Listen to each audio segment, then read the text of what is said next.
28 अप्रैल 1988 को Aloha airline की flight 243 ने हवाई के हिलो इंटरनेशनल एयरपोर्ट से उड़ान भरी।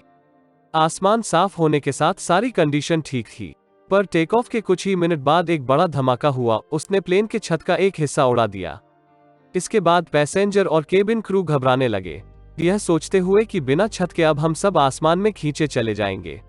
उस दिन फ्लाइट 243 में पैसेंजर्स के साथ 6 क्रू मेंबर भी थे, जिसमें से एक कैप्टन रॉबर्ट और दूसरी फर्स्ट ऑफिसर मैडेलिन टॉम्पकिंस थी। इन दोनों के पास लगभग 10,000 फ्लाइंग आवर्स का एक्सपीरियंस था।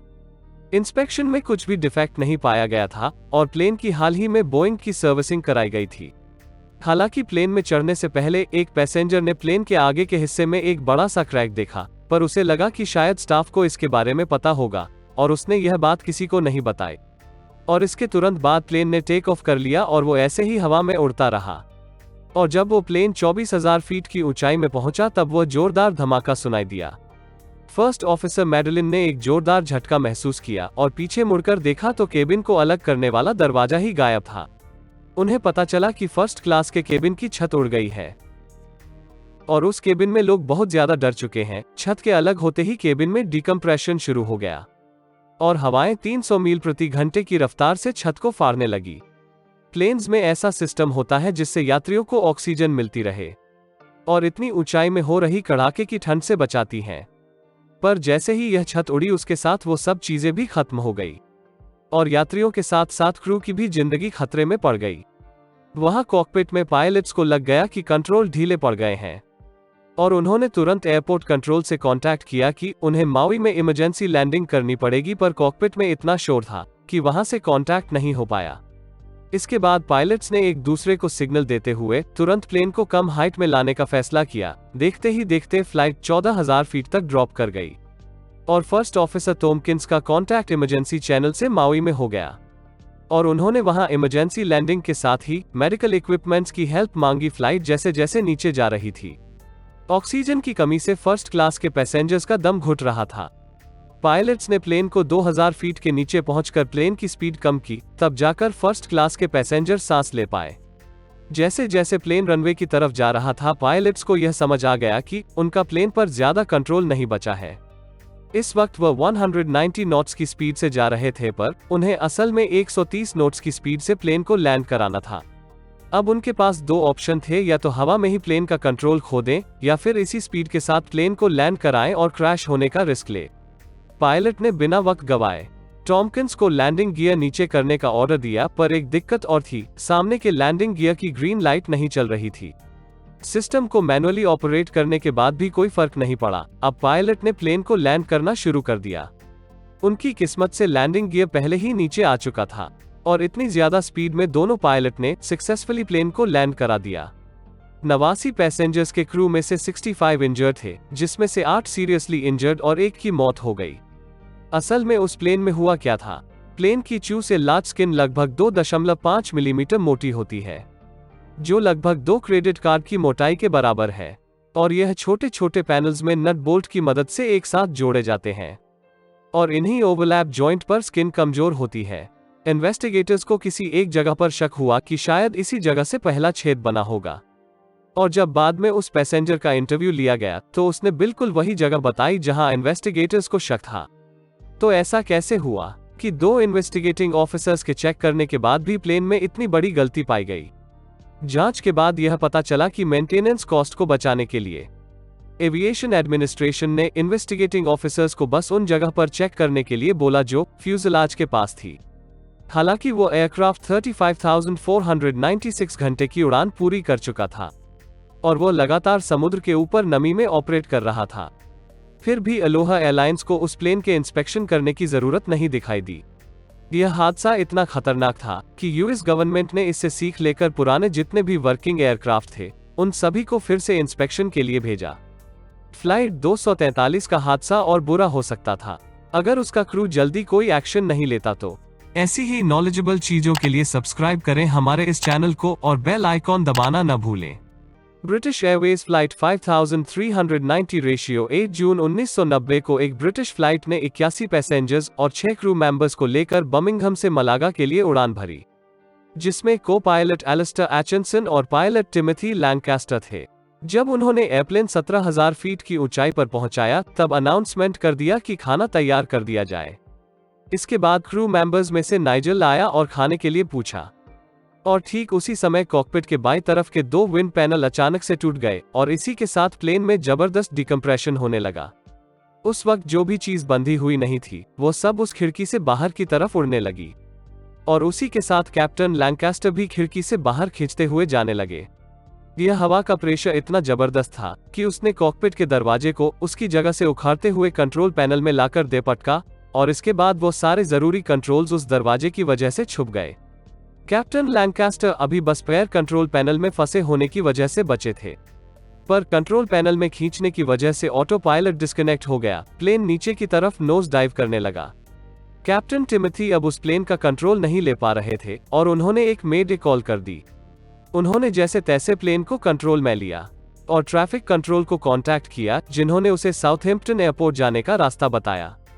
अब कैप्टन तिमोथी बिना किसी चार्ट के बस अपने कंट्रोल्स के सहारे अकेले ही उस प्लेन को लैंड कर दिया। जैसे तैसे उन 87 लोगों की जान बचाई गई। कैप्टन एलिस्टर के लिए यह बहुत अच्छा सफर नहीं रहा, क्योंकि वो -1 डिग्री सेल्सियस में 20 मिनट तक प्लेन के बाहर लटकते रहे, पर जब उन्हें पैरामेडिक्स की टीम ने ग्राउंड में उतारा तो उन्होंने आंखें खोल ली और छोटी मोटी चोटों के रिकवर होने के 5 महीने बाद कैप्टन एलिस्टर फिर से ड्यूटी में वापस पहुंच गए। अब सवाल उठता है कि प्लेन के कॉकपिट के विंडो इतनी आसानी से कैसे टूट सकती है। इन्वेस्टिगेशन के बाद पता चला कि प्लेन कुछ ही समय पहले एक रूटीन सर्विस से पास हुआ था। दरअसल जिस इंसान ने प्लेन की सर्विसिंग की थी, उसने विंडस्क्रीन के नट बोल्ट जंग लगे होने के कारण रिप्लेस कर दिए थे, पर वो रिप्लेस किए गए नट बोल्ट 2 इंचेस से पतले थे और यही पतले नट बोल्ट तेज प्रेशर की वजह से हवा में निकल गए, जिससे विंडस्क्रीन भी उनके साथ ही निकल गई और जिसके कारण पायलट एल्केस्टर की जान बाल बाल बची। डेल्टा फ्लाइट 1425 8 जून 2019 को डेल्टा फ्लाइट 1425 ने 148 पैसेंजर्स के साथ अटलांटा हार्ट्सफील्ड जैक्सन एयरपोर्ट से बाल्टीमोर के लिए उड़ान भरी। पर उड़ान भरने के थोड़ी ही देर बाद पैसेंजर्स ने एक जोर का धमाका सुना। पहले उन्हें लगा कि ये शायद टर्ब्यूलेंस है, पर थोड़ी देर में उन्हें केबिन में एक अलग तरह का धुआं आता हुआ दिखा। ये कोई आम धुआं नहीं बल्कि कोई मेटल जलने वाला धुआं था। क्रू मेंबर्स ने सबको शांत कराकर पायलट को इसकी जानकारी दी और अभी तक किसी को पता नहीं था कि क्या हो रहा है, और प्लेन गर्म होने लगा था। ठीक उसी समय एक पैसेंजर ने खिड़की से बाहर देखा तो उसको यह डरावना नजारा दिखा। इंजन जलते हुए वो बीच में गोल सा फंसा हुआ हिस्सा प्लेन के इंजन की नोज का था और किसी तरह वह फ्लाइट के दौरान टूटकर इंजन में चले गया था। पैसेंजर्स को इमरजेंसी लैंडिंग की चेतावनी दे दी गई और हैरानी की बात है कि बिना किसी नुकसान के फ्लाइट नॉर्थ कैरोलिना में सेफली लैंड करा दी गई। फ्लाईबी फ्लाइट 1284 23 फरवरी 2017 को फ्लाईबी फ्लाइट 1284 ने जब एडिनबर्ग स्कॉटलैंड से एम्स्टर्डम के लिए उड़ान भरी, उसमें बैठे सारे पैसेंजर्स की सांसें अटक गई थी। 59 पैसेंजर्स और 6 क्रू के साथ जब फ्लाइट अपना सफर पूरा करके लैंड करने की तैयारी कर रही थी, ठीक उसी समय एक पैसेंजर ने बाहर यह देखा, प्लेन के राइट साइड का लैंडिंग गियर टूट चुका था। उन पैसेंजर की किस्मत अच्छी थी कि जब प्लेन रनवे से टकराया तो उसके दाहिने साइड के इंजन की ब्लेड्स पैसेंजर्स की तरफ टूटकर नहीं आई। किस्मत से उस फ्लाइट में किसी को भी चोट नहीं आई। डच सेफ्टी बोर्ड को इस इश्यू को समझने में लगभग 1 साल लग गया। 50 पेजेस की एक इन्वेस्टिगेशन रिपोर्ट में उन्होंने यह बताया कि एक छोटे से प्रॉक्सिमिटी सेंसर में खराबी आ गई थी और यही हिस्सा प्लेन के व्हील्स के साथ जुड़ा था। एम्स्टर्डम की रफ कंडीशंस और खराब सेंसर की वजह से फ्लाइट ने जब रनवे टच किया तो फ्लाइट के उसी खराब सेंसर वाले व्हील की तरफ झुके होने के कारण उसमें ज्यादा प्रेशर बना और वह टूट गया।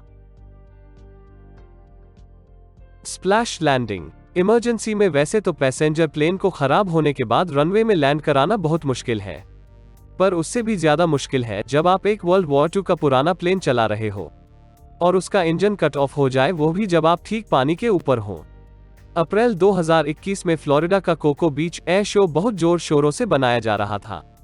आज से पुराने सारे एयरप्लेन पास ही के पैट्रिक स्पेस फोर्स बेस से उड़ान भर के बीच के ऊपर प्रदर्शन दिखा रहे थे और हजारों लोग इसका लुफ्त उठा रहे थे। और जब वर्ल्ड वॉर 2 इरा TBM अवेंजर ने उड़ान भरी तब कुछ अलग सा हुआ। उस सिंगल इंजन वाले प्लेन में कुछ मैकेनिकल खराबी आने के कारण उसका इंजन बंद पड़ गया और पानी में जा गिरा। किस्मत से उस वक्त उस जगह पर पानी में कोई नहीं था। पानी कम होने की वजह से पायलट तो तैरकर बाहर आ गया, पर प्लेन को नहीं बचाया जा सका और उसे टो करके वापस बेस में लाया गया, जहां उसने सालों तक फिर रिपेयर का काम किया। N illicit landing. जुलाई 2020 को लोगों का एक ग्रुप मैक्सिकन स्टेट के कंटेनर रूम में घूम रहा था, जब उन्होंने ऊपर आसमान में कुछ अजीब की आवाजें सुनी। क्या वो एक हेलीकॉप्टर था या गन शॉट? पर शायद इनकी बातों में कोई यकीन नहीं करता अगर ये लोग उसको रिकॉर्ड नहीं कर रहे होते तो। जब वो लोग हाईवे में आगे गए तो देखा कि हाईवे के बीचों बीच एक प्राइवेट प्लेन में आग लगी हुई थी। बाद में रिपोर्ट में यह पता चला कि पहले जो हेलीकॉप्टर की आवाज आ रही थी, वो इस प्लेन में लगातार फायरिंग कर रहा था, क्योंकि शायद इस प्लेन से ड्रग्स की सप्लाई हो रही थी। इसी वजह से प्लेन को हाईवे में इमरजेंसी लैंडिंग करनी पड़ी। इसके बाद प्लेन में सवार लोगों ने करोड़ों रुपए के उस प्लेन को आग लगा दी और एक ट्रक में बैठकर भाग निकले। मेक्सिको के मिनिस्ट्री ऑफ डिफेंस ने बाद में ये खबर जारी की कि उन्हें बाद में वही ट्रक मिला जिसमें लगभग 200 किलो ड्रग्स मिला, जो ट्रक के आसपास गिरा हुआ था और जिसकी कीमत लगभग 6 करोड़ रुपए आंकी गई। शायद वो लोग बहुत जल्दी में होंगे जो इतने कीमत के ड्रग्स छोड़कर भागे। पर सवाल ये है कि उन्होंने उस प्लेन को आग क्यों लगाई? क्या वो यह दिखाना चाहते थे कि उन्होंने क्रैश लैंडिंग की, या वो सबूत मिटाना चाहते थे?